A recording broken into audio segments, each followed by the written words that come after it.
kay Healing of the Nation Foundation. Reporting po dito po sa Quezon City. And meron po ditong 3,000 hectares na lupain po dito.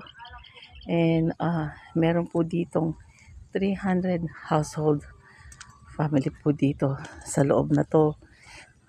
Maganda at meron din po silang school dito para yung mga bata ay hindi na lumabas para mag-aral po dahil meron po silang sariling paaralan po dito. At ang pangkabuhayan din po nila, mga tao po dito ay nagtatanim. So para at least meron po silang makain. And then pero ang kanilang road, ito po road, hindi pa po ayos.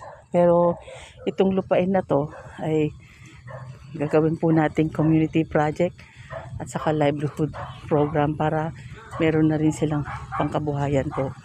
Ngayon, kikita po natin ang kanilang vice president, leader, and para at least natin kung sino po yung kanilang leader. Okay?